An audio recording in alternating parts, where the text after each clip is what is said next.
할렐루야. 잘 오셨습니다. 하나님은 여러분을 사랑하십니다. 주님의 이름으로 여러분을 환영합니다. 이 시간 함께 우리 서로 축복하고 환영하겠습니다. 주의 이름으로 사랑하고 축복합니다. 오늘은 예레미야 17장의 말씀을 가지고 여호와를 의지하는 사람이란 제목으로 은혜를 나누고자 합니다. 사람은 태어나서 한 번뿐인 인생을 살아갑니다. 더 살고 싶어도 한 번뿐인 인생으로 우리는 우리의 삶이 끝이 납니다. 사람이 한 번 죽는 것은 사람에게 정해진 것이라고 히브리서 9장은 말씀하였습니다. 그래서 어떤 이들은 어차피 한 번뿐인 인생, 죽으면 끝이니까 잘 먹고 잘 마시고 즐기며 살자고 말합니다. 쾌락주의 인생을 추구하고 물질주의 인생에 빠져 살아갑니다. 그러나 성경은 그것만 말씀하고 있지 않습니다. 한 번 죽는 것은 사람에게 정해진 것이요 그 후에는 심판이 있으리라.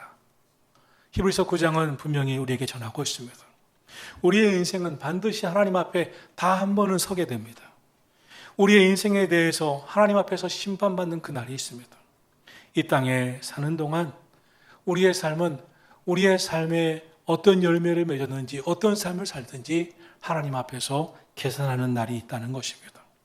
사랑하신 성도 여러분, 여러분의 삶을 멈춰서서 한번 돌아봐야 합니다. 나는 어떻게 살아왔을까? 어떻게 살고 있는가? 자신에 대해서 엄중하게 생각하면서 우리의 인생을 돌아볼 수 있기를 바랍니다. 그런데 어떤 이는 인생의 끝자락에 한없이 비참한 사람들도 있습니다. 정말 슬픈 마지막을 맞이하는 분들도 있습니다. 반면에 어떤 분들은 출발은 어려웠어도 갈수록 더욱 잘 되는 분들도 있습니다. 어떤 분은 고통스러운 인생을 출발했지만 인생의 중반에 깨우치고 하나님 믿고 복된 인생의 끝을 살아가는 분들도 참 많습니다. 끝이 더 복된 인생이 되는 것, 갈수록 더 잘 되는 인생처럼 좋은 게 어디 있겠습니까? 여러분의 인생의 마지막이 다가와도 준비된 죽음을 맞이하고 아름다운 인생의 결말을 맞이하는 여러분이 되기를 예수님의 이름으로 축원합니다. 성경은 아주 분명하게 말씀합니다. 이 세상을 창조하실 뿐만 아니라 영혼까지 다스리신 하나님 안에서는 죽음은 결코 끝이 아니다. 죽음은 새로운 시작이다. 하나님 나라의 천국의 새로운 시작이다. 우리에게는 하나님의 말씀을 따라 믿음으로 살아온 인생에게는 천국이 예비되어 있다고 말씀하고 있습니다. 언제나 예수 믿는 사람들은 천국을 소망하면서 살아갑니다. 이 땅의 삶의 끝이 허무가 아니고 이렇게 끝나나 보다가 아니라 우리에게는 새로운 천국이 열리고 있구나. 그래서 그리스도인들의 죽음은 장례식이라고 표현하지 않습니다. 천국 환송 예배라고 표현합니다. 죽음으로 절망으로 끝나는 것이 아니라 하나님 나라 입성하는 것입니다. 하나님 영광 위에 살아온 우리들의 삶은 결코 인생의 허무가 아니고 끝이 아니라 인생의 끝이 하나님 안에서 천국의 승리가 될 줄 믿으시기를 축원합니다. 한 번뿐인 인생, 예수 믿고 하나님의 자녀가 되었으니 끝까지 주님 안에서 행복하고 의미 있고 보람난 인생, 후회 없는 삶을 살아가는 저와 여러분 모두가 되기를 예수님의 이름으로 축복합니다. 오늘의 말씀 예레미야 17장 5절에 보면 여호와께서 이와 같이 말씀하시느니라로 시작하고 있습니다. 예레미야는 예언자입니다. 유대 나라의 가장 어려운 시절, 유대 나라가 멸망하던 바벨론에 의해서 멸망하던 시절에 백성들을 깨우쳤습니다. 우리 하나님 뜻대로 살아야 된다고 외쳤습니다. 하나님의 말씀을 저버렸으니 우리의 인생이 이렇게 어렵다고 외쳤습니다. 하나님께서 선지자 예레미야를 통해서 주신 이 오늘의 말씀에는 이 세상에는 세 종류의 사람이 있다고 전하고 있습니다. 그럼 한 번뿐인 인생 어떻게 살라고 하십니까? 어떻게 사는 인생이 복된 인생이 되는 것입니까? 사랑하신 성도 여러분, 여러분은 어떤 인생이 되기를 원하십니까? 오늘의 말씀을 통하여 나는 이런 인생이 되어야 되겠다. 하나님의 말씀하시는 인생은 어떤 인생이 있는가를 돌아보면서 나에게 주시는 귀한 교훈을 깨닫게 되는 이 시간이 되기를 주님의 이름으로 축원합니다. 첫째로 오늘 소개하는 인생은 사람을 믿고 육신의 힘을 자랑하는 인생에 대해서 말씀하고 있습니다. 이와 같이 사람을 믿고 육신의 힘을 자랑하고 마음이 여호와에게서 떠난 사람은 결국 저주를 받을 거라고 말씀하고 있습니다. 예레미야 17장 5절, 6절입니다. 우리 다 같이 읽겠습니다. 여호와께서 이와 같이 말씀하시니라. 그릇 사람을 믿으며 육신으로 그의 힘을 삼고 마음이 여호와에게서 떠난 그 사람은 저주를 받을 것이라. 그는 사막의 떨기나무 같아서 좋은 일이 오는 것을 보지 못하고 광야 간조한 곳 건건한 땅 사람이 살지 않는 땅에 살리라. 사람은 우리가 의지할 대상이 아닙니다. 사람은 사랑해야 하고 이해해줘야 할 대상입니다. 섭섭하게 해도 우리에게 상처를 줘도 그렇지, 이게 사람이지. 사람은 사랑하고 이해해줘야 할 인생입니다. 믿음의 대상이 되지 못합니다. 사람을 믿고 따르던 사람들은 한결같이 크게 실망합니다. 당신이 그럴 줄 몰랐어. 부모님이 그럴 줄 몰랐어. 형제가 그럴 줄 몰랐어. 당신이 이럴 줄 몰랐어. 상처를 입게 됩니다. 사람이나 물질 때문에 하나님을 경홀히 여기거나 하나님을 떠나는 인생은 어리석은 것입니다. 물질을 따라가다가 사람을 따라가다가 잠시는 잘 될 수 있을 것 같지나 역시나 안 되는 인생이 됩니다. 결국 후회하는 인생이 됩니다. 룻기는 두 여인의 이야기를 전하고 있습니다. 룻기의 전반부는 나옴이라고 하는 인생을 주인공으로 삼고 있습니다. 나옴이라고 하는 여인은 그가 살던 지역이 기근이 오자 남편과 두 아들을 데리고 모압이라고 하는 이방 땅으로 이민을 갑니다. 그곳에서 10년의 세월을 흐르는 동안 갑자기 남편이 세상을 떠났습니다. 두 아들을 장가 보냈습니다. 그런데 두 며느리만 남기고 불행스럽게 손자 하나 안아보지도 못한 채 두 아들이 다 세상을 떠나게 됩니다. 일이 이렇게 되자 나오미는 너무나 괴로웠습니다. 며느리 둘만 데리고 사는 인생, 그의 인생에 앞으로 손주도 없고 미래가 없었습니다. 생각 끝에 그는 다시 고향 베들레헴으로 돌아오기로 결심합니다. 그리고 두 며느리를 친정으로 돌려보내려고 합니다. 그런데 그때 며느리 하나는 고향으로 빨리 돌아갔지만 룻이라고 하는 며느리는 끝까지 시어머니를 따라옵니다. 나오미가 유대 땅을 떠나서 모압으로 이민 갔을 때 그 마음은 앞으로 그의 인생이 경제적으로 풍요할 것이고 잘 살 것이라고 생각했지만 하나님을 떠난 자의 그 인생은 비극이었습니다. 본문은 이렇게 말씀합니다. 마음이 여호와에게서 떠난 그 사람은 사막의 떨기나무 같아서 좋은 일이 오는 것을 보지 못하고 광야 건조한 땅, 건건한 땅, 사람이 거하지 않는 땅에 거하리라. 그의 인생이 광야 같은 인생이 될 거라고 말씀하고 있습니다. 여러분, 어디에서든지 하나님을 가까이 하시기를 축원합니다. 하나님보다 사람을 가까이 하고 사람 편에 서서 살아갈 때 우리는 실망합니다. 시험에 듭니다. 무슨 이유에서든지 여호와를 떠난 사람은 저주를 받게 됩니다. 여호와를 떠난 그 자체가 인생의 가장 큰 아픔이고 저주인 것입니다. 하나님을 떠나게 하는 배후에 어떤 조종자가 있습니다. 사탄입니다. 창세기에는 가인과 동생 아벨의 이야기가 나옵니다. 두 형제가 하나님 앞에 예배를 드립니다. 제물을 준비해서 예배를 드리는데 동생 아벨은 살아계신 하나님 앞에 정성껏 믿음으로 정성을 담아서 제물을 준비하여 예배를 드렸습니다. 하나님이 기쁘게 그 예배를 받으셨습니다. 형 가인은 달랐습니다. 믿음을 담지 못하고 정성을 담지 못합니다. 그때 하나님께서 그 예배를 받지 않으십니다. 그때 가인은 후회하면서 내가 동생처럼 정성껏 믿음을 담아서 하나님 앞에 예배해야지 하지 않습니다. 화가 납니다. 부화가 납니다. 동생 아벨을 돌로 쳐 죽입니다. 누가 동생 아벨을 돌로 쳐 죽이기에 했겠습니까? 누가 가인의 마음에 들어가서 평생 후회해도 고통스러운 이런 일을, 이 악한 일을 하게 했겠습니까? 악한 영입니다. 사탄입니다. 악한 사탄은, 마귀는 우리의 마음을 빼앗아갑니다. 평생 후회해도 그 후회가 끝이 없는 후회를 하게 만드는 것이 악한 영입니다. 사울왕은 사람만 의지했습니다. 전쟁이 터졌습니다. 전쟁에 나가야 됩니다. 이 유대 나라는 하나님 믿는 나라이기 때문에 하나님 앞에 출정 예배를 드리고 나가야 합니다. 선지자 사무엘이 더디 오고 있습니다. 백성들은 동요합니다. 그때 제사장이 이끌어가야 할 제사를 이 사울왕이 자기가 해버립니다. 그때 하나님께서 그 모습을 지켜보십니다. 사울왕의 마음에 하나님보다 사람을 더 의지하는 마음을 봅니다. 사울왕을 세우신 것을 후회합니다. 그런데 성경은 이미 이러기 전에 사울의 마음에 사탄이 들어갔다고 말씀하고 있습니다. 세상을 의지하고 사람을 의지하는 인생은 사막의 떨기나무 같다고 했습니다. 좋은 일이 오는 것을 보지 못하고 광야 간조한 곳, 건건한 땅, 사람이 살지 않은 광야와 같은 곳에 살게 될 거라고 말씀하고 있습니다. 여러분, 광야 같은 인생 얼마나 괴롭습니까? 사막의 떨기나무 같은 인생, 좋은 일이 오는 것을 보지 못하는 인생 얼마나 불행합니까? 허무합니까? 여러분, 사람을 의지하고 사람을 믿고 육체의 힘을 의지하는 것은 어리석은 것입니다. 하만이라고 하는 사람은 힘이 있었습니다. 나라의 제2인자였습니다. 그는 그 힘을 가지고 하나님이 택한 백성들을 다 죽여 없애겠다고 계획합니다. 그리고 집안에 장대를 높이 세웁니다. 그 장대에 가장 미워하는 모르드게라고 하는 유대인을 죽이려고 했습니다. 그런데 그가 죽여 없애려고 했었던 모르드게가 그 장대에 달린 게 아닙니다. 오히려 자신이 그 장대에 달려 죽었습니다. 그의 계획은 하나도 이루어지지 않았습니다. 여호와를 떠난 사람은 떨기나무 같다고 했습니다. 좋은 일이 오는 것을 보지 못합니다.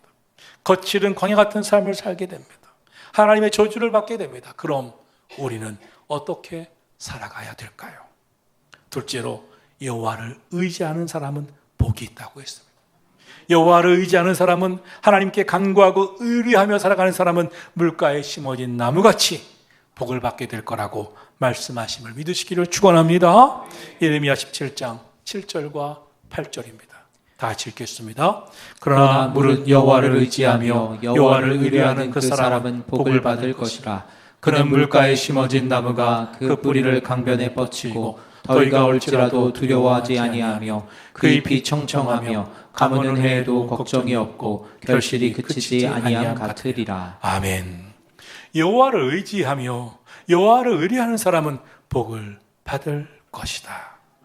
하나님 의지하고 사는 것 자체가 복이죠. 우리 인생은 인생의 한계에 부닥칩니다. 인생의 고난과 염려 앞에 서게 됩니다. 그때 내가 의지할 수 있는 하나님이 계시다는 것, 그 자체가 최고의 축복 아닙니까? 여러분, 수많은 사람들이 인생의 담에, 인생의 벽에 부딪힐 때마다 스스로 염려하고 좌절하고 절망합니다. 인생은 여기서 끝이라고 포기하는 사람도 있습니다. 찾아가고 의지한 사람 때문에 더 시험 들기도 하고 상처받기도 합니다.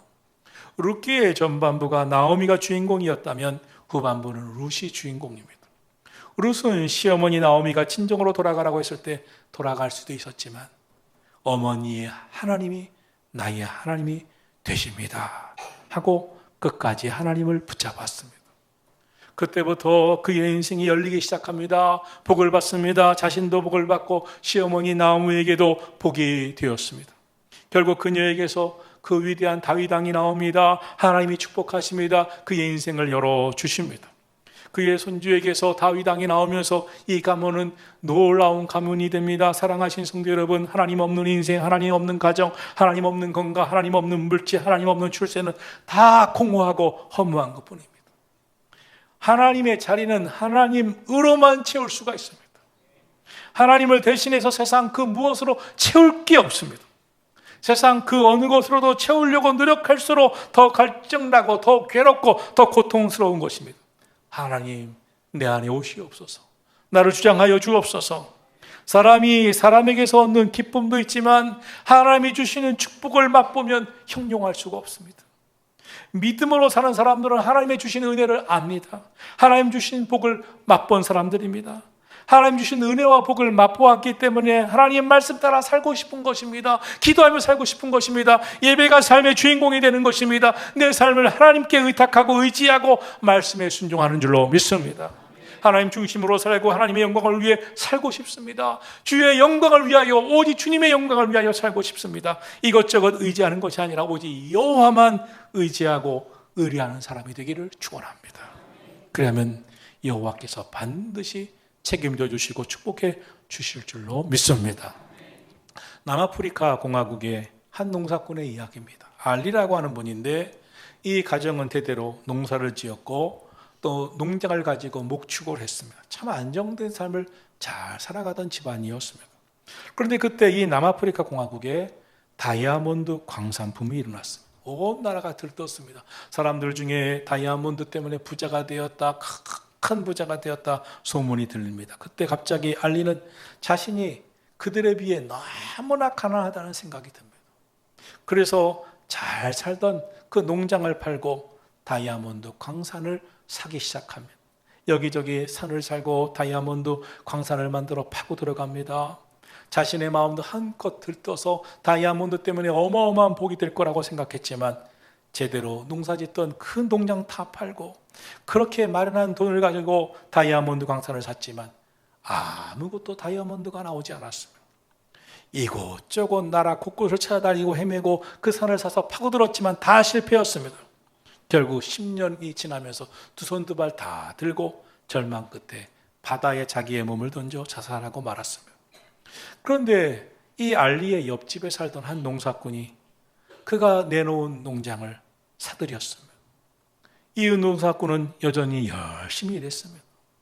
그 농장 한 곳에 개울이 있었는데 예쁜 돌이 있었습니다. 어느 날 잘 다니던 교회 목사님이 신방을 왔습니다. 목사님에게 그 돌을 내어 보여드렸으면 한참 살피시던 목사님이 이상하다고 생각하면서 그 돌을 깨봅니다. 다이아몬드가 반짝반짝 나왔습니다.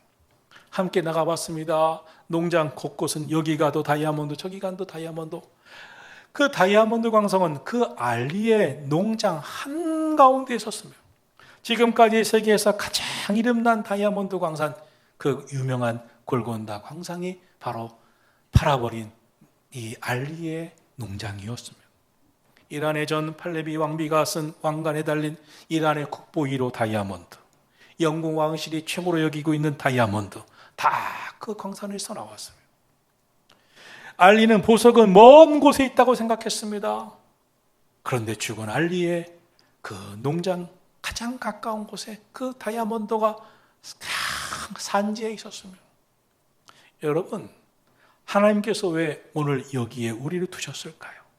하나님이 왜 오늘 여기에 우리를 이 예배 자리로 부르셨을까요? 오늘 여기 이 하나님의 은혜의 장소가 바로 우리 삶에 하나님이 주시는 복을 받을 곳이기 때문에 이곳에 불러주신 줄로 믿으시기를 바랍니다. 이곳이 여러분에게 참 하늘나라 보석을 발견하는 곳이요, 믿음을 품고 지금 여기에서 믿음의 삶을 최선을 다하면 하나님 주신 은혜와 축복을 받게 될 줄 믿으시기를 예수님의 이름으로 축원합니다. 여러분이 은혜와 복을 받을 곳은 여기저기 먼 곳에 있지 않습니다. 바로 이곳입니다. 하나님의 은혜와 복이 예비되어 있음을 믿으시기를 축원합니다. 그러므로 더욱더 하나님을 의지하고 의뢰하고 영육이 강건해지고 범사에 감사하고 늘 깨어 기도함으로 현세와 내세에 하나님의 복을 받아 누리시는 여러분의 삶이 되기를 바라고, 결실이 끝이지 아니한 청청한 여러분의 삶이 되기를 예수님의 이름으로 축복합니다. 다니엘은 바벨론의 포로로 끌려갔습니다. 유대 땅이 바벨론에 의해 1차, 2차, 3차 공격을 당하고 1차, 2차, 3차 포로가 끌려갑니다. 근데 제일 먼저 끌려간 아주 귀한 청소년 중에 하나였습니다. 그는 인생이 비참했을 것으로 앞날이 청청하던 그가 비참한 인생이 예비되어 있었습니다. 그러나 바벨론의 포로로 끌려간 그날부터 더욱 하나님을 의지합니다. 하나님을 의뢰합니다. 바벨론 왕이 주는 진미, 고기, 포도주를 거부하고 오직 물과 채식만 먹고 하나님께 의지하고 의뢰하며 기도합니다. 그때 하나님이 그를 지키십니다. 보호하십니다. 그리고 그때부터 그 나라의 총리 대신이 되어 왕이 4번이나 바뀌는 그동안 그는 가장 하나님이 귀하게 여기신 위대한 다니엘이 되었습니다. 사랑하신 성도 여러분, 오늘도 우리가 믿음으로 살고 하나님을 의지하며 살면, 하나님께 내 마음을 드리고 살면 하나님이 우리 삶을 책임져 주실 줄로 믿습니다. 아브라함이 잘한 것은 하나님의 말씀을 따라 갈 바를 알지 못했지만 오직 믿음으로 살아간 것뿐입니다. 믿음의 조상이 되었습니다. 아브라함은 실수도 많이 했고 넘어지기도 많이 했지만 하나님이 그를 지키시고 보호하시며 이상하게 아브라함을 보호해 주십니다. 이유는 단 한 가지입니다. 하나님 믿고 하나님 말씀을 따라갔기 때문입니다. 하나님이 지시한 말씀을 따라갔기 때문입니다. 오늘 저와 여러분 하나님 말씀 따라 살아보시기를 축원합니다.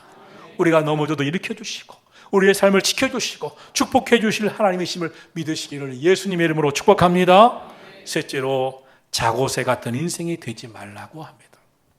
오늘 본문 예레미야 17장 11절입니다. 다 같이 읽겠습니다. 불의로 치부하는 자는 자고새가 낳지 아니한 알을 품은 같아서 그의 중년에 그것이 떠나겠고 마침내 어리석은 자가 되리라. 자고새, 이 새는 독특한 습관이 있습니다.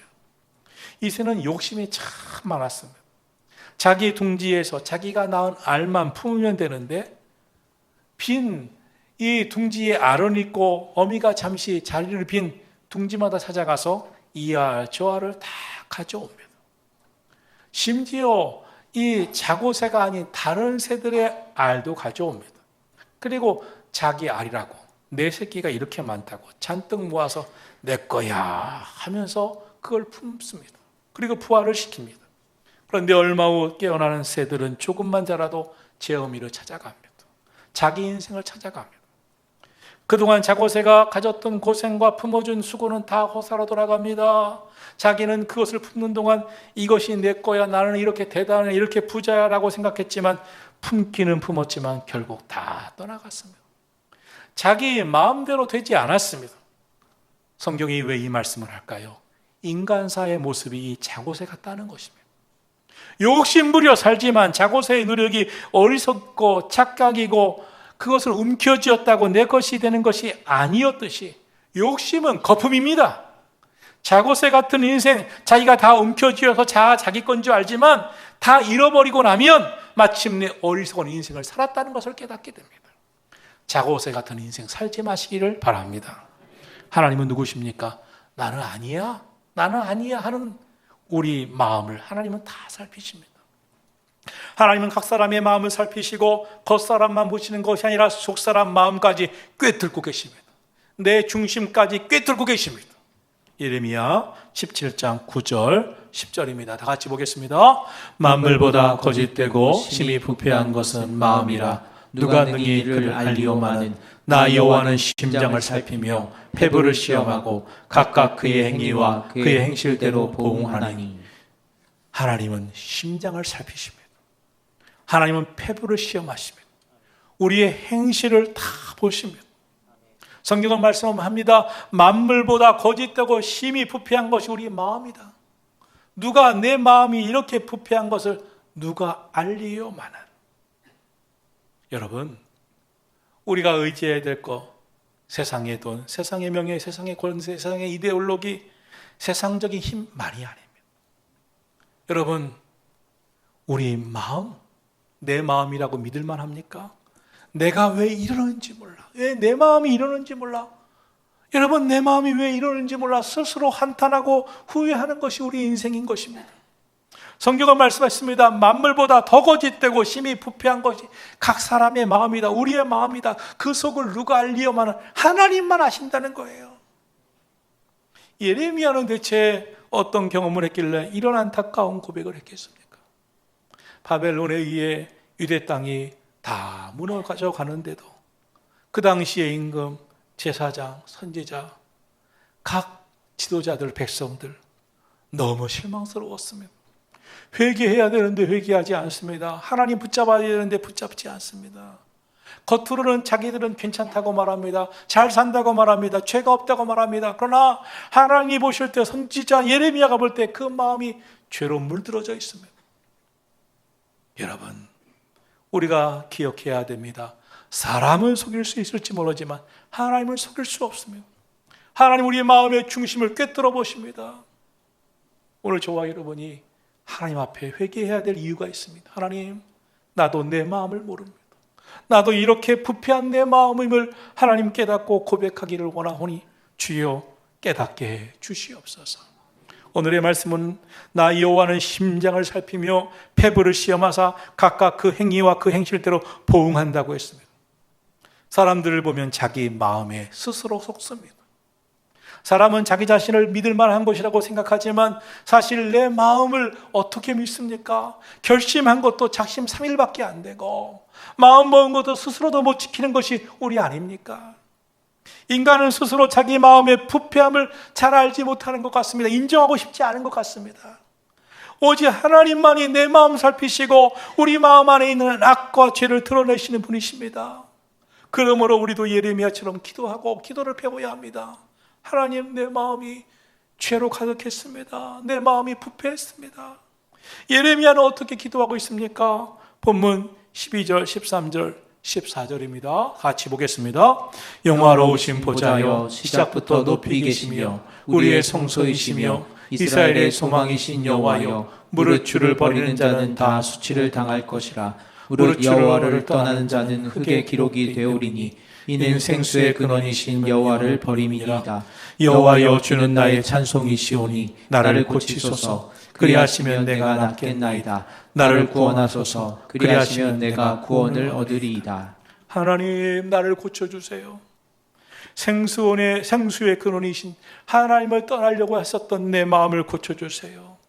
하나님, 나를 구원해 주세요. 어리석은 세상의 것을 떠나간 내 마음을 고쳐주세요. 치료해 주세요. 하나님, 생수의 근원이신 하나님을 떠나지 않게 해 주옵소서. 내 마음을 고쳐주셔야, 하나님이 고쳐주셔야 낫겠나이다. 하나님이 구원해 주셔야 내 마음이 구원을 얻으리이다. 여러분, 믿음으로 사는 것 같지만 조금만 시험이 와도 넘어집니다.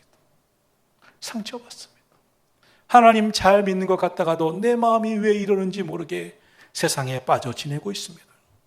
주여, 내 마음을 고쳐 주시옵소서. 생수의 근원이신 여호와를 떠나고자 했었던 내 마음을 고쳐 주시옵소서. 에스더는 금식하며 기도합니다. 하나님만 의지합니다. 죽으면 죽으리이다. 하나님께 인생을 겁니다. 하나님께 맡깁니다. 그 마음의 중심에 하나님께 인생을 걸고 기도하는 에스더의 마음을 보시고 하나님이 그를 책임져 주시고 그가 기도한 대로 유대 백성들을 지켜주셨습니다. 하나님께서 하나님을 의지하는 사람에게 놀라운 복을 약속하십니다. 물가에 심어진 나무는 더위가 올지라도 두려워하지 아니하고 가뭄은 해도 걱정하지 않습니다. 왜냐하면 하나님을 의지하는 사람은 어떠한 시련의 바람에도 흔들리지 않기 때문입니다. 물가에 심긴 나무가 그 잎이 청청하며 결실이 그치지 아니하는 것처럼 하나님을 의지하는 그 사람은 풍성한 삶의 열매를 맺게 됨을 믿으시기를 주의 이름으로 축원합니다. 시냇가에 뿌리를 내린 나무가 많은 열매를 맺는 것처럼 하나님 믿고 의지하는 사람은 생명의 근원이신 여호와께 뿌리를 내리고 있기 때문에 그 삶에 하나님의 풍성한 은혜가 함께할 줄로 믿습니다. 하나님이 그 기도를 들어주십니다. 필요를 채워주십니다. 은혜 부어주십니다. 인생을 살다 보면 여러 가지 어려움을 만납니다. 환난의 가뭄을 만납니다. 질병의 더위를 만납니다. 시련의 바람이 몰려옵니다. 고통의 태풍이 몰려옵니다. 그러나 하나님 믿고 의지하는 자는 그 삶의 뿌리를 하나님께 드리고 있기 때문에 염려하지 말라고 하십니다. 하나님이 지켜주신다고 말씀하십니다. 하나님 의지하시기를 예수님의 이름으로 축원합니다. 시편 1편 3절을 말씀합니다. 여호와를 의지하는 사람이 받을 복은 그는 시냇가에 심은 나무가 철을 따라 열매를 맺으며 그 잎사귀가 마르지 아니함 같으니 그가 하는 모든 일이 다 형통하리로다. 우리에게 때때로 원치 않는 시련이 찾아오지만 하나님 의지해 보세요. 하나님 의뢰하세요. 하나님이 지켜주실 줄로 믿습니다. 자고새 같은 인생 잘 살아도 인생에 다 허무입니다. 떠나갑니다. 그의 중년에 가진 거 하나 없이 인생이 허무하지만 하나님 의지해 보세요. 오늘부터라도 믿음으로 살아보세요. 하나님이 지켜주실 줄로 믿습니다. 요셉 수많은 시련을 당합니다.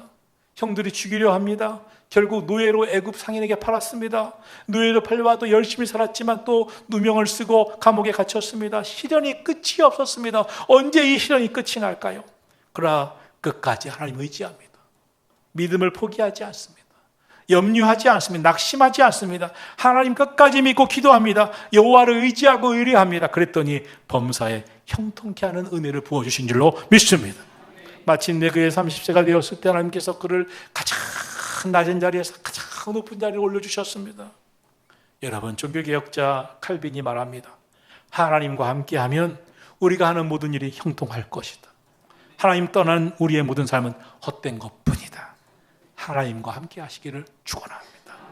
하나님 의지하고 나아가기만 하면 하나님께서 우리의 삶의 결실이 끝이지 않게 하실 줄로 믿습니다. 일본에 뇌성마비신 미즈노 겐조라고 하는 분이 있습니다. 초등학교 4학년 때까지 건강했는데 11살 때 홍역에 걸렸는데 예기치 않게 이 홍역에 걸려서 뇌성마비가 옵니다. 그 다음으로 전신마비가 옵니다. 건강하던 4학년 때까지 건강하던 아이가 11살 때 홍역을 앓고 나서 말을 못합니다. 온몸이 움직이지 못하는 전신마비가 됩니다. 눈만 깜짝하고 손가락만 왔다 갔다 합니다. 이러한 장애를 입은 소년, 항상 엄마가 옆에 있어서 침을 흘리면 침을 닦아주고 눈물을 흘리면 눈물을 닦아줘야 했습니다. 이렇게 간호하던 어느 날 12살이 되었을 때 그 마을에 전도하는 한 목사님이셨습니다. 일본은 전도자가 별로 없는데 이 목사님이 겐조가 사는 마을에 와서 그 아이를 봅니다. 얼른 가서 빵을 사다가 이야기를 하면서 성경책을 주고 갑니다. 그 어머니가 이 성경책을 읽어줍니다. 그런데 이 어머니가 이상한 것을 발견합니다. 전신마비, 뇌성마비 이 겐조가 성경을 읽어줄 때마다 이 아들이 눈을 번쩍번쩍 뜹니다. 너무나 놀라고 번쩍번쩍 뜹니다. 엄마는 이 아들이 성경책을 알아듣는가? 왜 이런 표정을 짓는가? 물어봅니다. 말도 못하고 아무것도 못하는 아이. 그런데 엄마가 이 일본의 글자 자음과 모음을 집어주면 눈을 깜짝깜짝합니다. 또 모음을 집어주면 깜짝깜짝합니다. 그 자음과 모음을 모았습니다. 하나의 글이 되었습니다. 그 글자가 전신마비가 된 뇌성마비가 지은 시였습니다. 그 시를 소개해 보겠습니다. 하나님, 오늘도 말씀해 보세요. 단 한마디여도 좋습니다. 하나님이 말씀해 주세요. 내 마음은 작아서 하나님이 많이 주셔도 넘쳐버리고 아까우니까 단 한 말씀만이라도 주세요. 하나님, 말씀을 주세요. 이 미즈노 겐조가 믿음의 고백을 합니다. 예수님 영접합니다. 세례를 받습니다. 감동적인 시를 씁니다. 또 이렇게 고백합니다. 걷는 것은 나 혼자? 그렇지 않아. 그렇지 않아. 나의 약함을 알고 계시는 우리 주님이 함께하고 계셔. 기도하는 것 나 혼자? 그렇지 않아. 그렇지 않아. 나의 소원을 알고 계시는 예수님이 함께 기도해 주고 계셔. 이 미즈노 겐조는 예수님 믿고 믿음으로 살다가 47세로 부름을 받고 천국에 갑니다. 마지막 그의 인생 끝까지 하나님 섬기며 희망을 갖고 믿음으로 살아갔습니다. 여러분, 우리가 살아가는 동안 예수님 잘 믿고 믿음으로 사는 것보다 더 큰 축복이 어디 있습니까? 시냇가에 심은 나무가 늘 잎이 청청하며 결실이 그지지 않는 것처럼 우리 한평생 주님 의지하고 믿음으로 살아 영혼이 잘 되고 범사가 잘 되고 강건하게 되는 형통한 복이 여러분 가운데 있기를 주의 이름으로 축복합니다. 믿음 생활 잘 하시다가 주님 잘 믿다가 우리가 때가 되었을 때 주님 부르심이 있을 때 기쁨으로 주님 맞이하고 천국 가서 더 기쁘게 영생하는 저와 여러분의 인생이 되기를 예수님의 이름으로 축원합니다. 찬송하고 기도하겠습니다.